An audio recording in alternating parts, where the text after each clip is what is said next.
क्या करना है हमें? बाइबिल को भी पढ़ना है। बाइबिल पढ़ेंगे तभी तो आशीष मिलेगी हमको। और एक वचन हम लोग निकालेंगे, यह नहम्याह 1:9।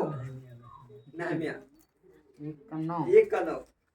परंतु यदि तुम मेरी ओर फिरो हाँ। और मेरी आज्ञाओं मानो और उन पर चलो, तो चाहे तुम में से निकले हुए लोग आकाश की छोर में भी हों, तो भी मैं उनको वहां से इकट्ठा करके उस स्थान में पहुंचाऊंगा जिसे मैंने अपने नाम के निवास के लिए चुन लिया है। सबको जय मसीह की। इसमें परमेश्वर बता रहे, यदि परंतु यदि तुम मेरी ओर फिरो और मेरी आज्ञा मानो और ऊपर चलो, तो चाहे तुम में से निकाले हुए लोग आकाश के छोर में भी हो, तो भी मैं उनको वहां से इकट्ठा करके उस स्थान में पहुंचाऊंगा जिसे मैंने अपने नाम के निवास स्थान के लिए चुन लिया है।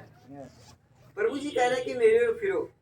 परमेश्वर सबसे पहले क्या कह रहा है? मेरी ओर फिरो, मेरे पास आओ। प्रभु ये नहीं चाहते कि मतलब भूल जाए। हमारा मतलब निकल गया तो प्रभु को पहचानते नहीं। यहाँ पे बहुत से लोग आए, बहुत से लोगों के लिए हमने प्रार्थना किया, और बहुत से लोग ऐसे आए कि जब मतलब निकल गया हमें पहचानते नहीं। रास्ता में मिल जाता तो मुंह मोड़ लेते हैं, कहीं जय मसीह न बोल दें। तो प्रभु यीशु मसीह कहते हैं, भैया मेरी ओर फिरोगे तभी तो तुमको आशीष देंगे। एक गवाही हम बताना चाहेंगे। ये हमारे चर्च में आते तो उनका नाम था आशीष। अंदर आ जाइए, अंदर आ जाइए। आशीष नाम था, शशि मैन उनको जानती है, आशीष शुक्ला उनका नाम था, और एजेंसी में नौकरी करते थे, वही हम भी करते थे। वहीं हमारी मुलाकात हुई आशीष शुक्ला भाई से। तो आशीष शुक्ला भाई, कोरोना का टाइम था, उन्होंने हमको एक दिन फोन किया कि मास्टर जी आपको यहाँ से नौकरी से निकाल दिया गया, और घर में रहने घर वालों ने पहले निकाल दिया इसी वजह से। अब उन्होंने कहा रोड पे खड़े अपना सामान लेके। कोरोना का टाइम चल रहा, कोरोना के टाइम में कोई छूना नहीं चाहता दूसरे को। अब कोरोना के टाइम में उनकी नौकरी छूट गई, वो रोड पे खड़े। उन्होंने हमको फोन किया, पास्टर जी हम रोड पे खड़े हैं, बताओ क्या करें। हमने आ जाओ मेरे घर, आ गए घर पे। हमने उनको 2-3 महीने रखा। मैच को भी मालूम है, कई जगह अपनी गाड़ी मोटरसाइकिल बैठा के उनको नौकरी ढूंढवाने गए, नौकरी भी लग गई। फिर चर्च में आने भी लगे। 1-1 रुपए का वो दशमांश देते थे, 1-1 रुपए का, और यहीं पर रहते थे। फिर उन्होंने कहा अब कमरा, फिर हमने तो 1-2 महीने रख के फिर कमरा किराए पे दिलवा दिया। जब नौकरी उनकी लग गई तो 2 महीने तो हमने अपने घर पे रखा। अपने बेटे की तरफ वो खिलाया पिलाया, और बहुत ईमानदार है कि रुपये के 10 देते थे, बाइबिल पढ़ते। 3-3 दिन वो भी व्रत रखने की कोशिश करते, लेकिन 3 दिन नहीं रख पाते थे, 2 दिन रख लेते थे। और खूब अच्छे से थे। फिर हम लोग को कमरा दिलाया, जब वो कमरा बदलते थे सबसे पहले प्रार्थना करवाते थे। जब नए कमरा शिफ्ट होते थे पहले प्रभु की प्रार्थना। हमने चलो बहुत अच्छा। उन्होंने कहा, वो हमको पापा कहते थे, उम्र में हमसे बड़े थे लेकिन वो पापा कहते थे, क्योंकि परमेश्वर ने कहा जो पास्टर वो आपका आत्मिक पिता है। आपकी उम्र चाहे जितनी हो, वो आपके पिता के समान है। उसको आप फोन कर रहे हैं या बात कर रहे हैं तो इस हिसाब से आपको बात करना है कि आप अपने पिता से बात कर रहे हैं। उल्टी सीधी बात नहीं करना पास्टर से। बहुत से लोग मजाक में ले लेते हैं, अरे भैया ये है वो है। तो जिनकी आंखें बंद है उनके वो ये सब बातें करते हैं, उनको बड़ों के बारे में वो ऐसी बातें नहीं करते। फिर उन्होंने आशीष भाई ने हमसे कहा कि पापा हमारी शादी करा दो। हमने चलो भैया और जब एक और हो जा गया। तो एक चर्च में भाई लड़की आती थी, उनका नाम था पूनम। भाई जी की भी लड़की का नाम पूनम है। एक पहले पूनम आती थी यहाँ पे। पूनम ने भी हमसे कहा कि भैया पास्टर जी मेरी नैया पार लगवा दो। उसकी भी शादी हो चुकी थी, उसके भी आदमी ने छोड़ दिया। आशीष शुक्ला की भी शादी हो चुकी थी, उनकी पत्नी छोड़ के दूसरे साथ चली गई।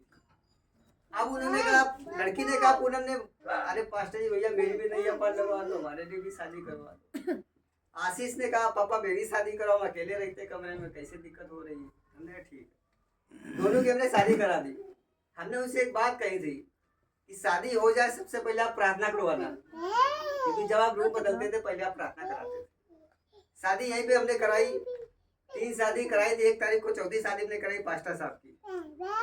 तो चौथी शादी 1 तारीख को हुई। हमने काफी लोगों को बुलाया था, काफी लोग आए, काफी लोग नहीं आ पाए, तो इसीलिए हमने बुलाया था भैया चौथी शादी में आप शामिल हो जाइए, आशीष दे दीजिए भाई से आपको, बहन जी को जिनकी शादी है। तो चौथी शादी हमने कराई। हमने नहीं कराई, हमारे प्रभु यीशु मसीह ने कराई। उसने इस योग समझा कि हम शादी कराने वाले बन सके। सारा अनुग्रह सारी महिमा हम प्रभु यीशु मसीह को देते हैं। हमारे पास ऐसी कुवत नहीं कि हम किसी से बात करा के शादी करा दें। सब करने वाला अनुग्रह देने वाला यीशु मसीह। फिर हमने आशीष भाई की शादी कराई, और यहीं पे शादी हुई, लड़की वाले भी आए, लड़का भी वाले भी आए, वकील साहब को बुलाया, 2 गवाह दोनों तरफ के, साइन कराया। और उन्होंने कहा पापा भी मेरे पास पैसे नहीं वकील साहब को देने के लिए, तो हमने 3-4 हज़ार वकील साहब को दिए। फिर शादी हो गई, अपने रूम में चले गए, प्रार्थना कराना भूल गए।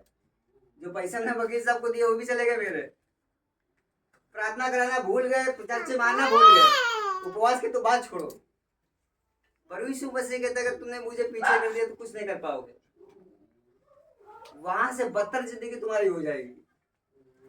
पहले जैसे थे उससे बदतर जिंदगी हो जाएगी। प्रभु यीशु मसीह ने अपने पीछे छोड़ा। हमने उनको फोन किया, बोले चर्च आओ। अरे अभी टाइम नहीं है। नहीं शादी बीवी मस्त है, उस बीवी के 3 बच्चे भी थे पहले से, बच्चों को खिला रहे, बच्चे बड़े बड़े थे, शादी में मस्त हो गए, प्रार्थना में आना भूल गए, यीशु मसीह को भूल गए। चर्च हमने कहा संडे को जरूर आना, नहीं तो समझ लेना यीशु मसीह ने शादी आपकी कराई, यीशु मसीह को मत भूलना। और प्रार्थना घर में कराना भूल गए, चर्च में आना भूल गए, आए नहीं महीनों गुजर गए।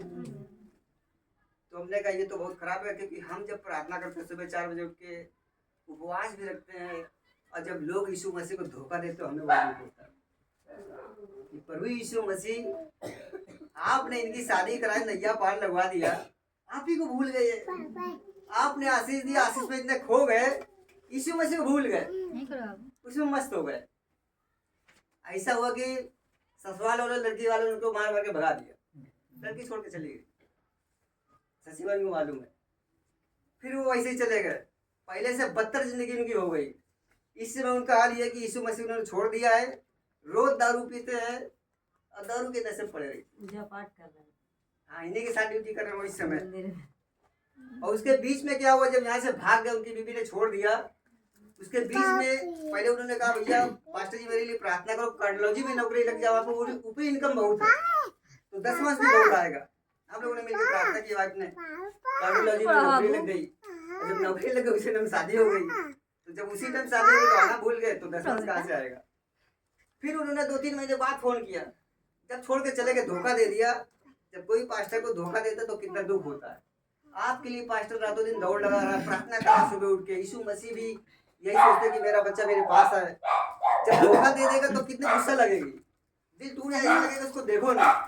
2-3 महीने के बाद फिर फोन आया उन्हीं का, आशीष शुक्ला का, पापा जी मेरे पैर का ऑपरेशन होना है, पैर में उनकी दिक्कत पूरा कर दिया, कोई फाइल में साइन करने वाला नहीं है, आप आ जाइए साइन कर दीजिए। हमने कहा अभी आ रहे हैं। पास्टर का दिल देखो, पास्टर लोग कहते हैं हमेशा नर्म दिन होना चाहिए। हम अपने रिक्शा लेके गए कार्डियोलॉजी में, उनको अपने रिक्शे में बैठाला, फिर चांदनी हॉस्पिटल के बगल में जो हड्डी वाला हॉस्पिटल एक नर्सिंग होम है, वहाँ पे छोड़ा, वहाँ पे भर्ती कराया उनको। भर्ती कराने के बाद उनका बढ़िया ऑपरेशन हुआ। जिसने धोखा दिया चर्च से भाग गए, पूछा नहीं, यीशु मसीह को भूल गए। फिर 2-3 महीने बाद फोन करते हैं, फिर हम गए रिक्शा लेके, क्योंकि परमेश्वर कहता माफ करो, हम माफ करते तो तुम क्या हो। फिर गए अपने रिक्शे में, उनको बैठाल के लेके गए चांदनी के बगल में जो हड्डी वाला हॉस्पिटल नर्सिंग होम है, वहाँ पे भर्ती कराया। वहाँ पे उनका ऑपरेशन हुआ और ऑपरेशन बिल्कुल सक्सेसफुल हो गया। दोनों पैर के खुले गए थे, एक पैर का पहले हुआ, एक पैर बिल्कुल अच्छा हो गया, बिल्कुल चंगे हो गए। वहाँ गए, छोड़ा ओड़ा, हमने उनसे पैसे भी नहीं मांगे, भैया प्रभु काम है, प्रभु पहले आपका दास था, नहीं है तो क्या। हम प्रार्थना अभी भी उसी के लिए रोज करते हैं। जितने लोग मेरे चर्च से भाग गए, सुबह 4 बजे हम प्रार्थना करते हैं, उनके लिए भी प्रार्थना करते चले गए। जो 5 साल 6 साल से नहीं आ रहे उनके लिए भी रोज प्रार्थना करते हैं, आशीष के लिए रोज करते हैं। प्रभु यीशु मसीह इसका मन बदल दे, इसको नरक से निकाल ले, और प्रभु इसकी बंद आंखें खुल जाए तेरे भवन में आने पर। गए, हमने उनको भर्ती किया, उनका ऑपरेशन हो गया, पैर अच्छा हो गया, बिल्कुल सही से चलने लगे। फिर दूसरा ऑपरेशन उन्होंने हाईलाइट में कराया, उसके लिए उन्होंने फोन ही नहीं किया, वो ऑपरेशन का खराब हो गया। एक पैर बिल्कुल सही, लेकिन पहले से बहुत अच्छे हो गए। फिर भी चर्चाना नहीं सोचा कि चलो पास्टर ने इतना काम किया है तो आ जाए। प्रभु यीशु मसीह इस गवाही से बताना चाहते कि प्रभु आपको आशीष भर भर के दे रहा है। प्रभु यीशु मसीह को भूलो नहीं। प्रभु को भूल के तो समझ जाओ क्या हो सकता है। तो हमने गवाही बताई, सच्ची गवाही है। प्रभु यीशु मसीह को कभी मत भूलना, परमेश्वर भर भर के देने वाला है। आप ये बताइए कि प्रभु यीशु मसीह आपको भर भर के दे रहा है, खूब दिया यीशु मसीह ने, तो हमें क्या करना है? हमें भी यीशु मसीह को देना है। जब यीशु मसीह ने दिया खूब कस के, तो हमें भी प्रभु को देना है ना। और प्रभु हमें खूब भर के दे रहा है। हम यीशु मसीह